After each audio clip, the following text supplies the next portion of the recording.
was playing in a film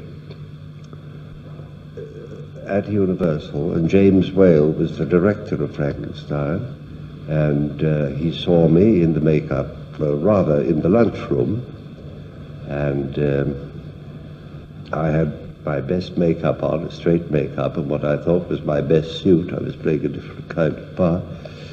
And he invited me to his table to have a cup of coffee and said he would like to make a test of me for the monster. And I thought, well, that doesn't speak very well of my nice straight makeup and my good suit. However, I was delighted. And they had a fine makeup man at the studio, a man named Jack Pierce. And he experimented and worked on the makeup for 2 or 3 weeks, really, before he said, now we are ready, you can photograph it. Mm-hmm. And they liked the makeup, the test, and I got the part, and that's how it started.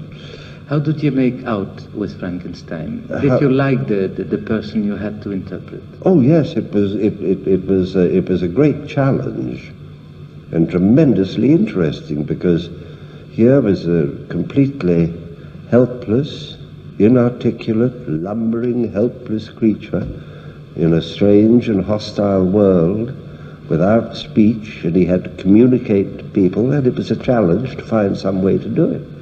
How did people react to Frankenstein? Well, the film itself, of course, was an enormous success. Mm-hmm. And they have made, all told, this is Universal, who sort of first made the Frankenstein.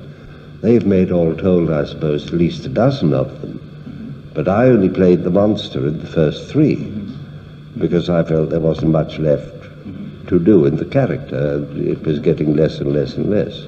A monster series could be of an appeal to the public. Do you explain the reason of the success of the series? Yes, I think I can.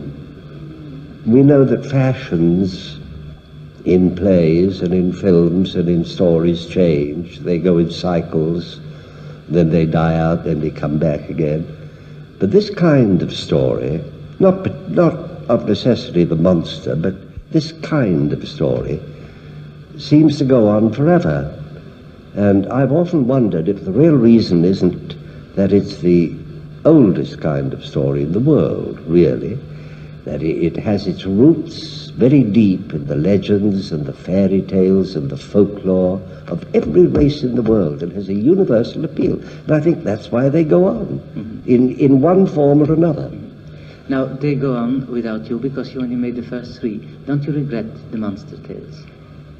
No, not really. The monster turned out to be the best friend I ever had. He changed the whole course of my life. Mm-hmm. I was an obscure and struggling, unknown actor.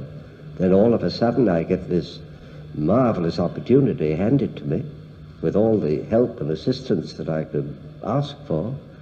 And my career, my work hasn't stopped since. 32 years later, you are asking me about it. Now, who could ask for anything better than that?